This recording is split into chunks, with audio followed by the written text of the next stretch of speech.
ಒಂದು ಸೀನಲ್ಲಿ ನಾನು ಹಿಂಗೆ ನಕ್ಕೊಂಡು ನಂಗೆ ಅಳಕ್ಕೆ ಸ್ವಲ್ಪ ಕಷ್ಟ ಆಗ್ತಾಯಿತ್ತು ಅವಾಗ. ಈಗ ಎಕ್ಸ್ಪೀರಿಯನ್ಸಿಂದ ಬೇಗ ಅಳು ಬರುತ್ತೆ, ಅದು ಯಾಕೆ ಬಿಡಿ. ಆವತ್ತಲ್ಲಿ ಒಂದು ಶಾರ್ಟ್ ಸಿನಿಮಾದಲ್ಲಿ ಮುಂಚೆಯಿಂದನೂ ಹೇಳಿದ್ರು, ನಾನು ಹೇಳಿದೆ ಸರ್ ಅದಕ್ಕೆ ನಾನು ರಿಯಲ್ಲಾಗಿ ಅಳ್ತೀನಿ ಸರ್, ನಾನು ಗ್ಲಿಸರಿನ್ ಎಲ್ಲ ಹಾಕೊಳ್ಳೋ. ಮಾಡು ಮಾಡು ಅಂತೆಲ್ಲ ಅಂತಾರೆ. ಅವತ್ತು ಸನ್ಸೆಟ್ ಶಾರ್ಟು, ನಾನು ತಾರಮ್ಮ ಚಂದನ್ ಎಲ್ಲರೂ ಇದ್ದೀವಿ, ನಂಗೆ ಅಳುನೇ ಬರ್ತಾ ಇಲ್ಲ.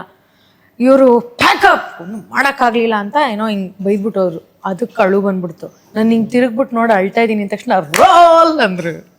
ಸೊ ಈ ಥರನೂ ಆ್ಯಕ್ಟಿಂಗ್ ತೆಗಿಸ್ತಾರಲ್ಲ, ಖುಷಿ. ಆಮೇಲೆ ಅದಾಗಿದ್ದ ತಕ್ಷಣ ಬಂದು ನಾನು ಇದಕ್ಕೋಸ್ಕರನೇ ಇವೆಲ್ಲ ಮಾಡಿದ್ದು ಎಲ್ಲ ಹೇಳಿ ಸಮಾಧಾನ ಮಾಡಿ ಅವತ್ತು ಊಟ ಕೊಡಿಸ್ತೀನಿ ಅಂದರು. ಆಮೇಲೆ ಲೇಟ್ ಆಯಿತು ಅಂದ್ಬಿಟ್ಟು ಮನೆಗೆ ರಿಯಲಾಗಿ ನಡೆದಿದ್ದು. ನಂಗೆ ನಾನು ಏನೋ ಹಂಗೆ ಕಾಮಿಡಿ ಮಾಡ್ಕೊಂಡಿದ್ದೆ, ರಿಯಲಾಗಿ ಅಳು ಬರ್ತಾ ಇರಲಿಲ್ಲ ಅಂತ. ಇವರು ಪ್ಯಾಕಪ್ ಮಾಡೋಕ್ಕಾಗಲಿಲ್ಲ ಅಂತ ಹಿಂಗೆ ಕಲ್ಲೆಲ್ಲ ಒದ್ಕೊಂಡು ಹೋದ್ರು. ನನಗೆ ಎಲ್ಲರ ಮುಂದೆ ಹಿಂಗೆ ಅಂದ್ಬಿಟ್ರಲ್ಲ ಅಂತ ಅಳು. ತಕ್ಷಣ ರೋಲ್